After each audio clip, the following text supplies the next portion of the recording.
શું સફળ નેતા બનવા માટે ખાલી બુદ્ધિ જ કાફી છે? કદાચ નહીં. એક એવી શક્તિ પણ છે જે દેખાતી નથી પણ જેના વગર સફળતા અધૂરી છે. ચાલો આજે આપણે એ જ છુપી શક્તિ વિશે વાત કરીએ. ચાલો એક સિનારિયો જોઈએ. વિચારો કે એક ખૂબ જ હોશિયાર ઓફિસર છે, જેમનો આઈક્યુ જબરદસ્ત છે, પણ જ્યારે એમના પર દબાણ આવે છે ત્યારે તેઓ ગુસ્સામાં આવીને ખોટું નિર્ણય લઈ લે છે. આનાથી શું સાબિત થાય છે? એ જ કે ખાલી બુદ્ધિ હોવી એ સફળતાની ગેરંટી નથી. તો પછી આખી ગેમમાં એ કયો મિસિંગ પીસ છે જે આખી બાજી પલટી શકે છે? ચાલો એને શોધીએ. અને આ કોયડાનો જવાબ છે ભાવનાત્મક બુદ્ધિમત્તા. હા, આ એ જ કન્સેપ્ટ છે જે બુદ્ધિ અને સફળતા વચ્ચેના ગેપને ભરે છે. પણ આ ભાવનાત્મક બુદ્ધિમત્તા, જેને આપણે શોર્ટમાં ઇક્યુ કહીએ છીએ, એ છે શું? એકદમ સિમ્પલ ભાષામાં કહીએ તો આ પોતાની અને બીજાની ફિલિંગ્સને સમજવાની અને તેને મેનેજ કરવાની આવડત છે. અને જેની પાસે આ કળા છે એ જ સાચા નિર્ણયો લઈ શકે છે. આ કન્સેપ્ટ કંઈ આજકાલનો નથી હો. એની શરૂઆત થઈ હતી 1990sમાં, પણ ખડી પોપ્યુલારિટી તો મળી 1995માં, જ્યારે ડેનિયલ ગોલમેને એક બુક લખી. અને બસ ત્યારથી આ આઈડિયા આખી દુનિયામાં ફેમસ થઈ ગયો. આજે તો કોઈ પણ લીડરશિપની વાત હોય એના વગર અધૂરી છે. ઓકે, તો હવે આ કન્સેપ્ટને જરા ડિટેલમાં સમજીએ. ડેનિયલ ગોલમેને આ ઇક્યુના 5 મેઇન પિલર્સ એટલે કે સ્તંભો ગણાવ્યા છે. તમે એને સફળતા માટેની બ્લુપ્રિન્ટ પણ કહી શકો.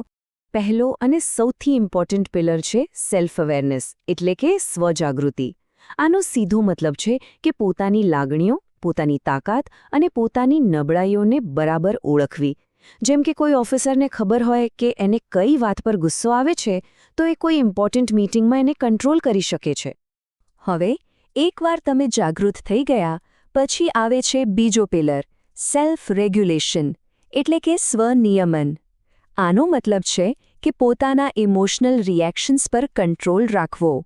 માની લો કે કોઈ કર્મચારીથી ભૂલ થઈ ગઈ, તો તેના પર બૂમો પાડવાને બદલે જેની પાસે સારો ઇક્યુ છે એ ઓફિસર શાંતિથી તેને ભૂલ સુધારવાનો મોકો આપશે. ત્રીજો પિલર છે સેલ્ફ મોટિવેશન એટલે કે આત્મપ્રેરણા. આ ખાલી પગાર કે પ્રમોશન માટે કામ કરવાની વાત નથી. એનાથી કંઈક વિશેષ છે. ખાસ કરીને સરકારી સિસ્ટમમાં જ્યાં ક્યારેક રિઝલ્ટ આવવામાં વાર લાગે છે, ત્યારે નિરાશ થયા વગર અંદરથી જ પોતાના કામ માટે ડેડિકેટેડ રહેવું એ જ સાચું મોટિવેશન છે. ચોથો પિલર, અને કદાચ સૌથી વધુ મહત્વનો, એ છે એમ્પથી એટલે કે સહાનુભૂતિ.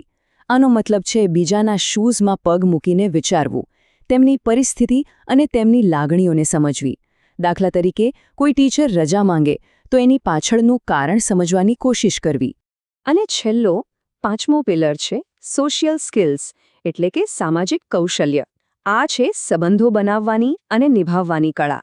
સારી રીતે વાતચીત કરવી, ટીમમાં કામ કરવું અને જરૂર પડે ત્યારે નેગોશિએટ કરવું, જેથી ગમે તેવી મુશ્કેલ પરિસ્થિતિમાં પણ કામ સરળતાથી થઈ જાય.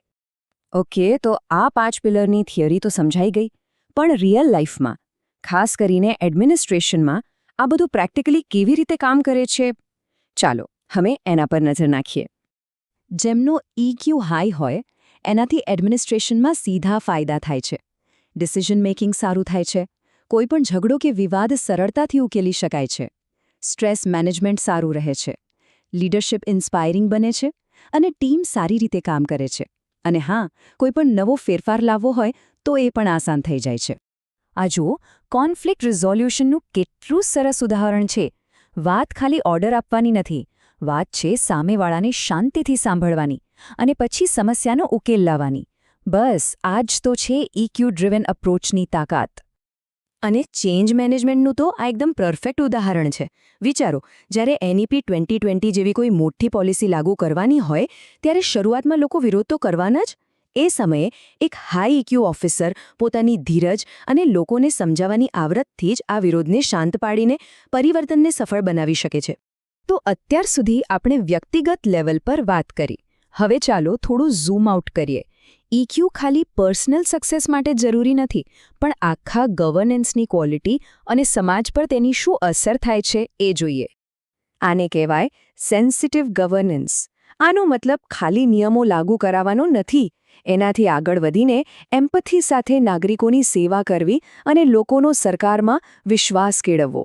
અને સાચું કહું ને, આ જ ગુડ ગવર્નન્સનો સાચો પાયો છે. ચાલો હવે આપણે આખી ચર્ચાના અંત તરફ આગળ વધીએ. આપણો મેઇન મેસેજ ક્લિયર કરવા માટે હવે આપણે આઈક્યુ અને ઇક્યુને સામસામે મૂકીને સરખાવીશું, જેથી આખી વાત એકદમ સ્પષ્ટ થઈ જાય. આ ટેબલ જુઓ. આનાથી આઈક્યુ અને ઇક્યુ વચ્ચેનો ફરક બિલકુલ પાણી જેવો સાફ થઈ જાય છે. આઈક્યુ એટલે તમારી લોજિકલ અને એનાલિટિકલ સ્કિલ, જ્યારે ઇક્યુ એટલે ઇમોશન્સને સમજવાની અને મેનેજ કરવાની સ્કિલ. અને સૌથી મજાની વાત, આઈક્યુ તમને જોબ અપાવવામાં મદદ કરી શકે, પણ કરિયરમાં ગ્રોથ અને પ્રમોશન તો ઇક્યુ જ અપાવશે. આઈક્યુ એ વ્યક્તિગત સફળતા છે, જ્યારે ઇક્યુ એ ટીમની સફળતા છે. તો આખી વાતનું સાર શું છે? સાર એ છે કે આઈક્યુ તમને નિયમોની જાણકારી તો આપી દેશે, પણ એ નિયમોનો લોકોના ભલા માટે કેવી રીતે ઉપયોગ કરવો એ સમજદારી તો ઇક્યુ જ આપશે. એટલે સાચી સફળતા આ બંનેના બેલેન્સમાં જ છે. અને અંતમાં એક સવાલ સાથે તમને છોડી જઈએ છે. સાચું લીડરશિપ એટલે શું? પુસ્તકનું જ્ઞાન અને ઇમોશનલ સમજ વચ્ચેનું બેલેન્સ કેવી રીતે બનાવી શકાય? આના પર વિચારવું અને આનો જવાબ શોધવો એ જ કદાચ સાચા નેતૃત્વ તરફનું પહેલું પગલું છે.